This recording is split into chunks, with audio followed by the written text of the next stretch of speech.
Good morning, church, and welcome to this thing we do here on Monday mornings. My name's Dave, and I'm one of the pastors at Community Christian Church at Carillon.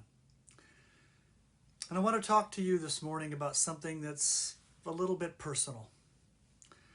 You see, I have a condition. Nearly every day I lose consciousness for several hours, and during that time I am delusional. Now, I asked my doctor about it, and he said not to worry too much. He said this is actually fairly common. He even had a name for it. He called it sleep. So I looked it up. Sleep is defined as a natural periodic state of rest for the mind and body. Well, when you put it that way, it doesn't sound nearly so frightening. I guess it just depends on how you look at it. A lot of things do. Take the Christian life, for example.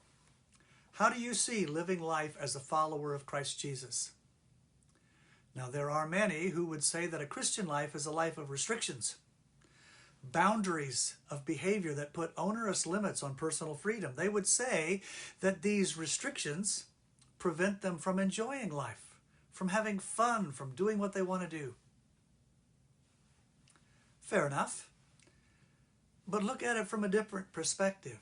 A Christian would tell you that God's boundaries enhance their lives, that they actually feel they have more freedom, more fun, more joy because of the restrictions, that the restrictions protect them and steer them towards the proper use and enjoyment of life. So non-Christians see God's boundaries as fences, keeping them from what they want, and they feel cheated. Christians see God's boundaries as guardrails, guiding us to what we should want, and they feel loved. One sees living God's way as unpleasantly restricted, and the other sees living God's way as the absolute key to human flourishing. So how do you look at it? How do you see the world?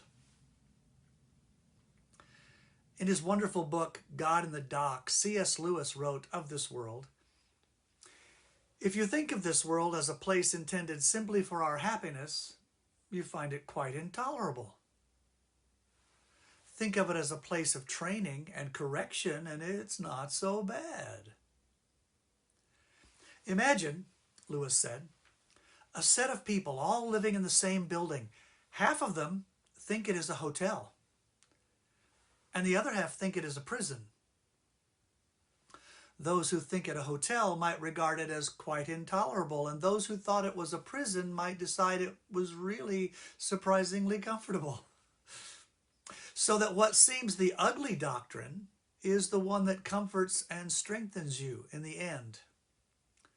The people who try to hold an optimistic view of this world would become pessimists.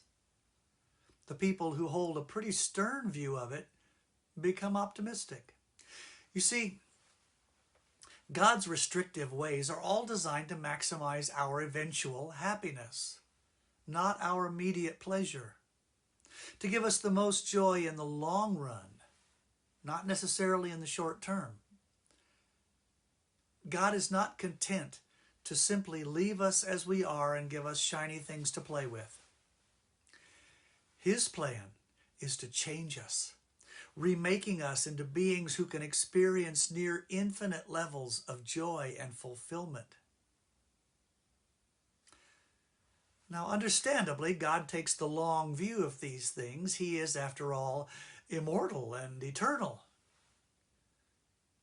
But my friends, so are you. God bless you all.